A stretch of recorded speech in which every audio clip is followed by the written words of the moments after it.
अच्छा, कभी आपने सोचा कि भगवान गणेश का शरीर मनुष्य का है और सर हाथी का क्यों है?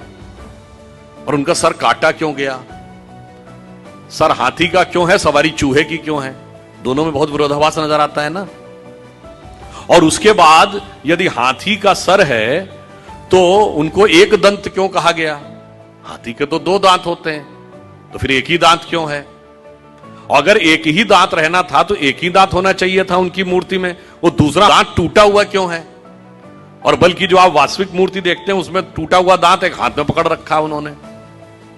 कभी आपने विचार किया कि ये क्यों है? इसमें से कुछ भी कहानी नहीं है, कुछ भी कल्पना नहीं है। और गणेश जी किसके देवता हैं? रिद्धि और सिद्धि के देवता हैं, यानी संपूर्ण सिद्धियां गणपति की आराधना से मिलती हैं। और गणेश जी पुत्र किसके हैं? शिव पार्वती के। और शिव ने ही सारे आगम ग्रंथ दिए हैं, यानी जिसको आप कहते हैं ना, आपकी चेतना के जागरण के सारे स्वरूप भगवान शिव ने दिए हैं। अब समझिए गणपति के सारे जो स्वरूप हैं इनका अर्थ और तात्पर्य क्या है।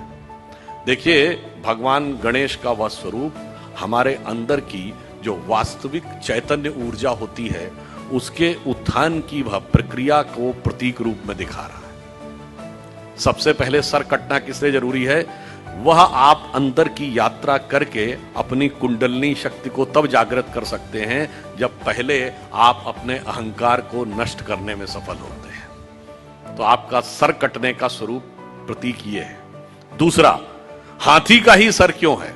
क्योंकि हाथी की जो सूंड है, और आपने देखा होगा हमेशा गणपति की सूंड इस दिशा में यूं है, कभी ऐसे नहीं है। क्यों?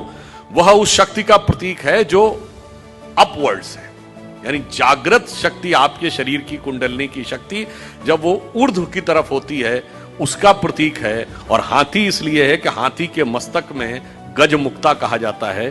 माना जाता है कि हाथी के यहां मस्तक में एक मुक्ता है तो वो ब्रह्मरंध्र का प्रतीक है।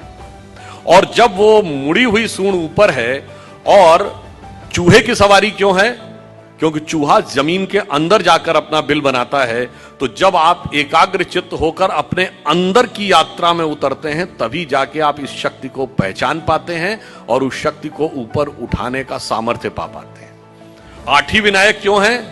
क्योंकि 8 चक्र हैं, मूलाधार, स्वादिष्ठान, अनाहत, आज्ञा, विशुद्ध चक्र और ब्रह्मरंध्र। और अब एक ही दांत क्यों है? क्योंकि जब आप आज्ञा चक्र से ऊपर जाते हैं तब द्वैत के साथ वह यात्रा नहीं हो सकती, यानी संसार और ब्रह्म दो में से एक को ही चूज करना पड़ता है। तो वह दांत टूटा हुआ क्यों है?